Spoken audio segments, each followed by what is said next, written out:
4 minutos, 7h44, nós estamos de volta na apresentação do seu Repórter Cultura, edição desta terça-feira, dia 16 de abril, e é hora do Política com Pimenta, aqui no Repórter Cultura, mais uma edição do Política com Pimenta. Nós já estamos aqui com os nossos comentaristas apostos, preparados para mais um bate-papo aqui sobre assuntos de repercussão regional, nacional e internacional. Cumprimentando o Dr. Sérgio Barreto, muito bom dia, seja bem-vindo. Querido amigo Odair, bom dia ao nosso amigo Cassiano e um bom dia aos teus ouvintes. Como é que foi de viagem a trabalho aí na semana passada, na quinta, deu tudo certo? Tudo certo, muito puxado, a minha saúde já não está, depois do Covid não é a mesma coisa, né? 9 horas dentro de um carro, às vezes machuca já, sabe? Muito bem, mas está com a gente no dia de hoje, seja bem-vindo, Cassiano, um abraço, bom dia.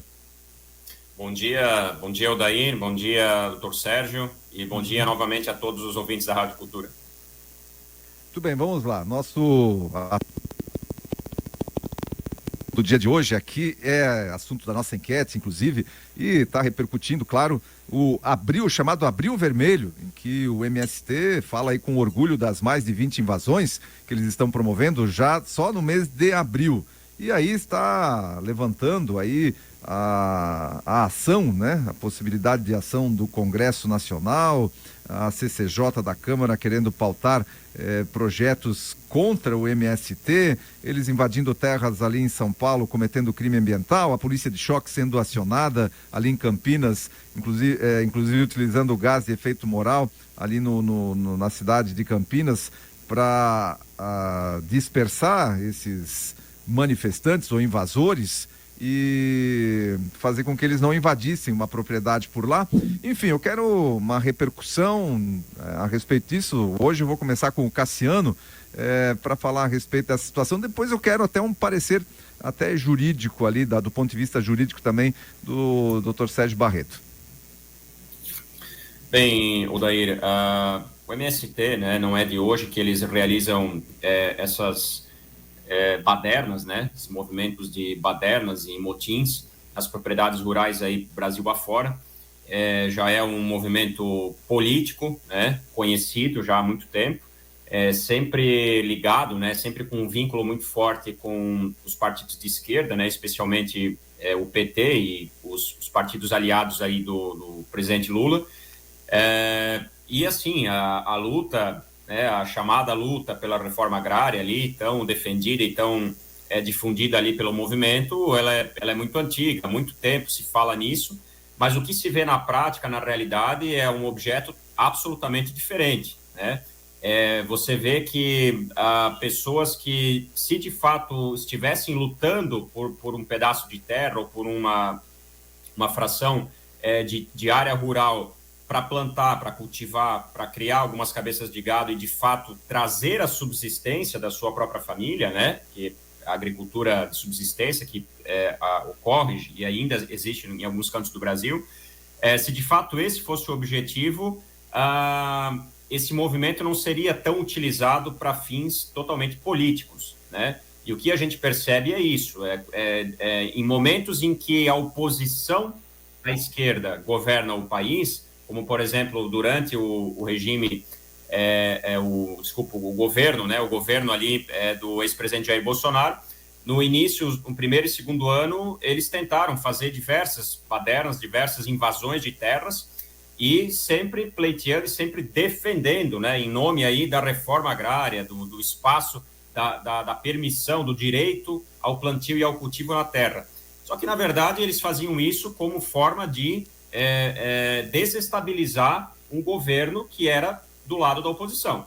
E quando o governo eleito é o governo ligado ao próprio movimento, então eles simplesmente colocam as cartas na mesa e dizem o seguinte: olha, governo, nós te ajudamos a chegar até aqui, agora a gente quer que você realize os nossos objetivos.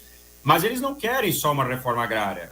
Se fosse só uma reforma agrária, esse problema estaria praticamente resolvido. Aliás, o MST nem precisaria continuar existindo se fosse por isso, porque a gestão do então presidente Jair Bolsonaro, inclusive foi feito um levantamento sobre isso, foi o governo que mais legalizou terras rurais clandestinas. terras que não tinham título de propriedade em nome de ninguém, ou melhor, não estavam nem em nome das pessoas que tinham a posse ou que viviam, né, e moravam em cima desse espaço de terra. E ele, a gestão anterior organizou, né, e legalizou milhares de áreas rurais, não só urbanas, mas também áreas rurais, para as pessoas que de fato estavam lá e que essas sim precisavam plantar e precisavam sobreviver através do uso da terra. E esse movimento, ele é totalmente atípico, ele não está aí para defender a agricultura de subsistência ou defender a sobrevivência dessas famílias. Está para fazer baderna, está para criar conflitos e para desestabilizar a sociedade brasileira. E não se pode aceitar, Odair e Dr. Sérgio, de maneira alguma, né, a invasão, por exemplo, da empresa brasileira de pesquisa agropecuária, Embrapa, pela terceira vez a sede da empresa invadida. Quer dizer, eu jamais defendo que os fins justifiquem os meios. Se de fato eles têm um fim, e esse fim o espaço, ter um direito a um espaço de terra, um pedaço de terra, que façam isso de forma republicana, de forma democrática, e não invadindo propriedades alheias, inclusive cometendo, como você falou, daí, crimes ambientais dos mais variados. E não só isso, né? Crimes ambientais, inclusive graves, né? Matando cabeças de gado, como a gente já viu, né? Cometendo crimes, de fato, matando um monte de animais que viviam nessas propriedades. E a gente vê que os horrores que acontecem com as ações do MST podem ser enumeradas e a lista seria bem longa. Muito bem, a gente volta com o Cassiano depois. Agora o Dr. Sérgio Barreto. Dr. Sérgio Barreto, essas invasões já são, o nome já diz, é invasão. Isso é totalmente ilegal? Só libera o microfone, doutor Sérgio. Só libera o microfone. Perdão. Sabe que aquela Carolina de Tone, ela é uma deputada, ela é muito boa, aquela mulher lá. E eu até torço para se aquele o Seifert sair, for caçado, depende se ela conseguir essa vaga no Senado, não sei como é que vai ser, enfim. Mas ela é uma mulher muito boa. O que ela está fazendo? Essa legislação é como uma ferida aberta, né? O artigo 186 da Constituição, ele fala isso, que a propriedade deve cumprir a função social, que a propriedade rural deve atender, esse é o problema, olha só, deve atender simultaneamente, né? Não alternativamente, não um ou outro, simultaneamente. Requisitos como a utilização adequada dos recursos naturais disponíveis, preservação do meio ambiente e observância da legislação trabalhista. Cara, isso aqui é um caos na prática, tá? Isso aqui não é fácil. Aí o que acontece? Como tudo desemboca no judiciário, o que eles pensaram? Porque esse pessoal, às vezes, da esquerda, como eu já expliquei, eles são muito antenados na questão da legislação. Então, o que eles fizeram? Eles olharam o artigo 186 da Constituição, olharam que a função social da propriedade tem alguns requisitos que devem ser cumpridos simultaneamente. Aí eles pensam, cara, se nós invadir, essa gente vai ter que entrar no judiciário. Bom, então a gente entrou num problema, porque isso demora um tempo. Então, o que eles fazem? Eles invadem mesmo. Invadem, assentam pelo uso da força. Imagina você ter uma propriedade, entra um monte de gente com um facão na mão, porra. E aí tu vai ter que entrar com o quê? Tu vai ter que entrar com uma ação judicial para tirar essa gente de lá. Cara, tu vai ter um baita de um problema. Então, essa Caroline de Tone, inteligentemente, eu gosto muito do trabalho dela, ela é uma pessoa que representa muito bem a direita, ela está fazendo o quê? Ela vai mudar a legislação para fazer com que você não precise mais recorrer ao judiciário. E aí está o ponto.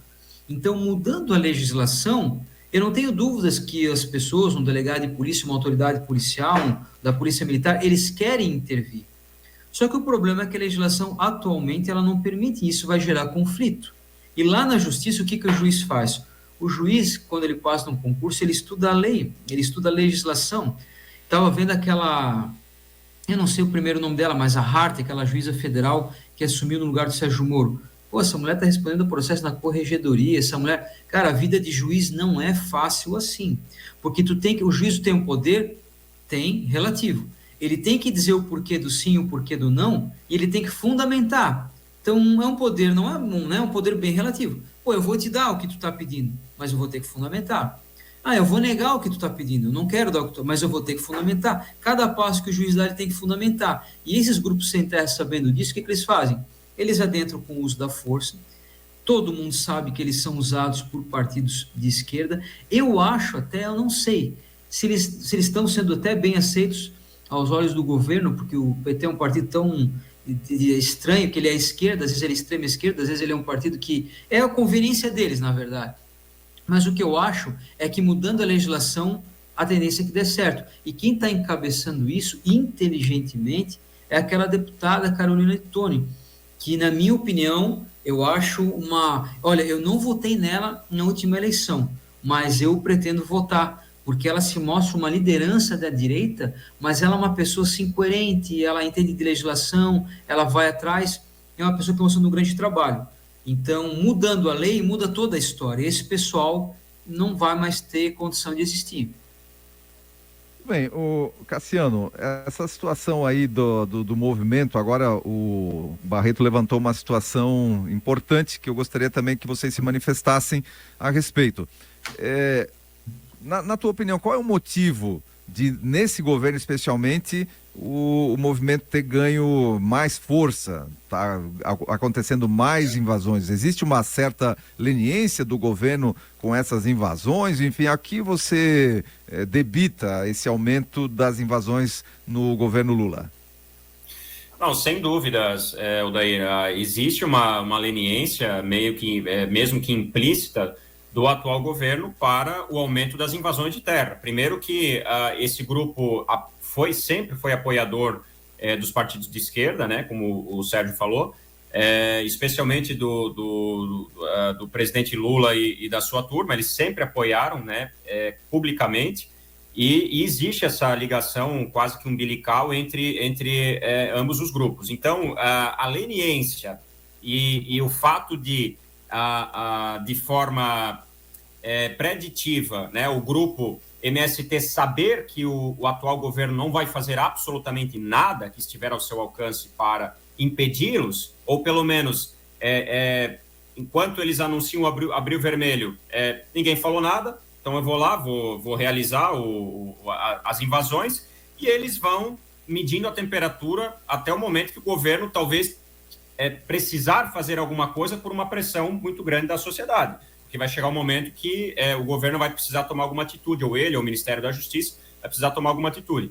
Agora, é claro que existe uma leniência, e a mesma leniência, Odair, eu arrisco dizer que a mesma leniência, ou o mesmo incentivo implícito às invasões de terra, existe também para o aumento da criminalidade. Basta a gente lembrar que 90%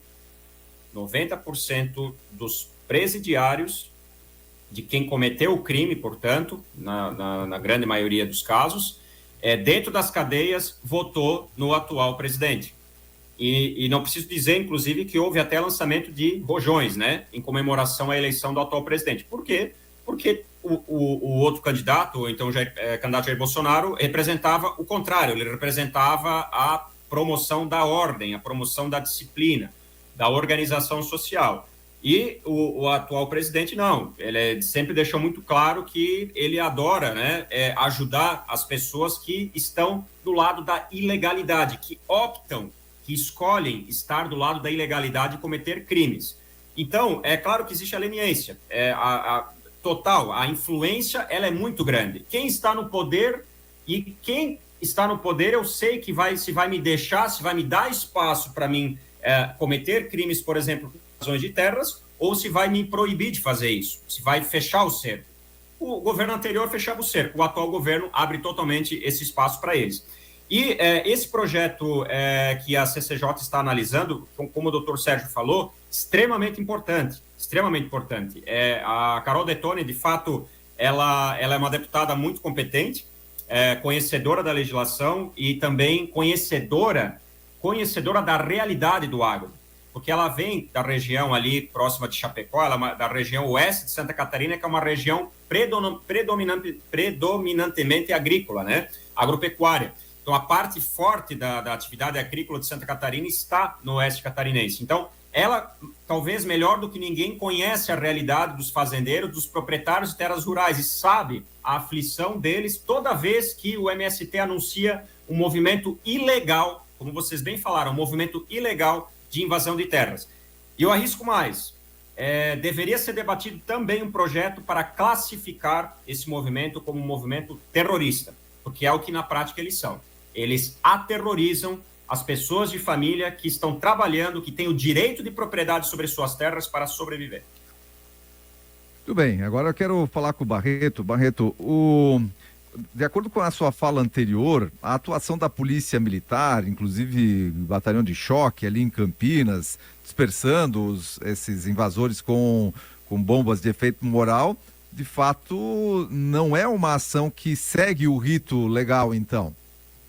É que assim, a gente não pode nunca citar casos práticos aqui, mas a autoridade, vocês podem achar que não, a gente acha assim, é uma utopia que se tem, o delegado tem uma grande autoridade, o juiz tem uma grande autoridade. Eu digo para vocês que na prática não é bem assim. A gente não pode citar casos pessoais aqui, mas já teve casos de situações gravíssimas, de eu falar com o comandante dos bombeiros de uma determinada cidade. A gente não pode fazer nada, então vamos lá, vamos ligar para o policial militar, para o comandante, ligou. Nesse caso, porque se a gente fizer... Cara, na prática não é bem assim. É claro que a polícia pode chegar lá e, tendo um flagrante delito, eles podem... O problema é o seguinte, essas pessoas depois elas se incomodam, entende? A gente tem que falar da prática do dia a dia. As pessoas vivem num mundo muito utópico, né? Como é que é o dia a dia de um delegado de polícia? Se um delegado de polícia cometer uma prisão ilegal, ele responde um processo na corregedoria. Esse cara responde um processo disciplinar administrativo, esse cara pode perder o cargo. Um policial militar que praticar uma prisão ilegal. Então, esses caras estão sempre entre a cruz e a espada. Para eles também não é fácil. Fizeram uma operação aqui contra os motoboys. Eles cumpriram a legislação, cara. Eu não estou falando mal dos motoboys. A gente tem que ser muito grato a essas pessoas que ajudam tanto no transporte de alimentos, remédios e sustentam dignamente sua família. Mas os policiais militares estão cumprindo a lei. Então, quando eles cumprem a lei, a população...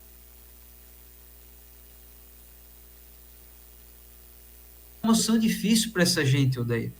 A lei, para quem é advogado, para quem está no meio, quantos processos, às vezes, que estão perdidos do ponto de vista jurídico? Aí tu faz uma fundamentação e, às vezes, esse processo sai vitorioso, ou ao contrário. Toda pessoa que diz, nós vivemos uma segurança jurídica, mora em Londres. Londres você vai ter, sei lá, o common law, não é nem o estatuto lá, os usos e costumes, não é nem a lei. Presta atenção na decência dos caras. Porque um país com muitas leis mostra que um país é um país mal educado. Esses o dono da rádio de vocês postou um negócio assim, eu acho que ele estava num prédio em Curitiba, o Jeter, e postou, tinha uma frase no elevador, por favor, não joguem sujeira no elevador, algo do gênero, eu não lembro.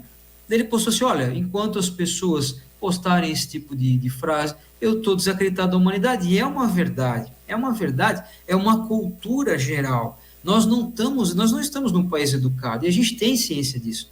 Entra no banheiro de um posto de gasolina na Alemanha, entra no banheiro de um posto de gasolina no Brasil. A gente não está num país educado. E aqui ainda que é um pouco melhor, mas já foi melhor.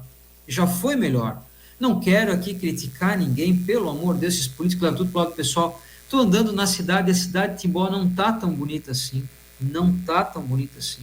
Já foi muito mais bonita, tá? Já foi muito mais florida. Aí tu anda, eu fui lá pro oeste de carro aquele dia, 9 horas de viagem, um inferno, tu vê que a coisa não tá legal assim. E isso que Santa Catarina é o melhor estado. Então a gente não vive num país educado. E essas autoridades, vocês podem deixar que não, olha o tipo de gente com que eles estão lidando. Imagina tu ser um cara, imagina tu ser ali o coronel da PM da tua cidade, tu entrar, ter 30 pessoas com um facão na mão, o que tu vai fazer? Aí tu vai pegar numa 12, vai meter bala de borracha nessa gente. Aí 2 horas da tarde o Ministério Público vai te ligar de repente. O que aconteceu lá? Uma criança levou uma bala de borracha na cara? Vem aqui conversar comigo. Aí tu vai lá conversar com o promotor de justiça 3 horas da tarde. Cara, a vida dessa gente não é fácil. Por isso que eu acho que a Carolina editou inteligentemente, sabendo toda essa dificuldade, o que ela vai fazer? Ela vai pegar, vai tentar mudar a lei no Congresso, e se ela conseguir, essa mulher devia ser governadora de Santa Catarina, tá? Eu acho ela muito melhor que o Jorginho Mello, muito melhor. Essa mulher, a Carol de Tony, disparado. Essa mulher, ela devia ser uma senadora, devia ser uma governadora. Por quê? Porque ela vai mudar, com base no trabalho dela, a lei, cara. Então os caras não vão mais precisar do judiciário. Eles vão chamar a força policial e o troço vai se resolver por ali. E aí o policial militar vai entrar lá embasado na lei. com a botina dele até no joelho, com uma 12 cheia de borracha ou um pólvora, e vai entrar lá para resolver. Por quê? Porque a lei dá respaldo a ele. Muitas vezes, se uma pessoa entrar na tua casa hoje, tu dá um tiro nela, tu vai se incomodar? Tu vai se incomodar? Pode ter certeza disso. Tu vai a júri popular, tu vai ter que se defender, tu vai passar uma humilhação, né? A gente vive num país, e o Cassiano falou muito bem, a gente tem que ser coerente. O Lula, cara, ele é um ex-presidiário, nada contra, a pessoa tem que se ressocializar, mas não ser uma autoridade, não ser um presidente da República, né? Então a gente, claro que os marginais vão votar nele, com certeza, eles se identificam com ele. Por isso que o país tem que tomar um rumo diferente, na mão de uma direita coerente, na mão de pessoas como a Carol de Tone e outras pessoas, para levar esse país adiante com um pouco mais de seriedade. Muito bem, só para a gente finalizar, o Barreto, essa situação de uma, agora legalmente falando, né, uma propriedade que está abandonada lá, mesmo que ela tenha, ela seja minha, eu estou lá, mas está lá 15 anos que não produz nada, ela realmente poderia ser tomada por um movimento desses? Poderia ser dado, eu poderia perder, chegar a perder essa propriedade? Bem rapidamente, a propriedade, o que é a coisa mais importante para o direito civil? Mais que a vida, a propriedade. Para o direito penal, a vida. A propriedade é a coisa mais importante para o direito civil. Então, a tua propriedade particular aqui, ela não tem riscos, tu entra com... Mas mesmo se alguém entrar, tu não pode ir lá meter bala, tu vai ter que entrar com ação de esbulho possessório, sempre depender do judiciário. A propriedade rural, ela tem esse estigma pelo artigo 186 da Constituição. A propriedade rural cumprirá a sua função social e deverá cumprir simultaneamente, olha, não é alternativo, simultaneamente os requisitos. Ali tem 3 requisitos: respeito ao meio ambiente, enfim. Se não cumprir, está ali o problema, tem uma lacuna na lei. E essas pessoas sabem dessa lacuna na lei. Eles são muito assessorados juridicamente por esses partidos de esquerda, né? O Cassiano foi bastante... Ele é muito inteligente, ele fala muito bem o que é a verdade. É isso ali, os partidos de esquerda, eles até têm interesse nisso, né? Eles financiam esse tipo de gente. Eles não são pessoas cultas, eles têm uma assessoria jurídica por trás deles. E, enfim, isso é uma coisa que vai ter que acabar, e a gente precisa torcer aí para essa Carol de Tone e essa equipe toda mudar a lei. Mas é sempre um risco, Aldair. A propriedade rural é sempre um risco. Nós tivemos grandes aqui, latifundiários de Timbó, pessoas muito ricas, tiveram propriedade invadida, a gente sabe disso, e se incomodaram muito. Muito bem. A gente quer agradecer a participação aí dos nossos comentaristas hoje, falando especialmente dessa questão das invasões, do movimento sem terra. Acho que deu para entender tanto do ponto de vista político, que é mais passado aí pelo Cassiano, quanto do ponto de vista jurídico, que sempre esse olhar jurídico que o Dr. Sérgio Barreto traz para a gente das situações. A gente quer agradecer a participação de ambos aqui no Política com Pimenta de hoje e voltamos na quinta-feira com mais debate, com mais comentários aqui. Cassiano, um abraço para você, até quinta. Obrigado, Odair. Obrigado mais uma vez pela oportunidade de debate, doutor Sérgio. E agradeço a oportunidade também e todos os ouvintes aí novamente. Uma boa semana. Doutor Sérgio, até quinta. Até quinta, um grande abraço ao amigo Odair, ao amigo Cassiano e a todos os teus ouvintes.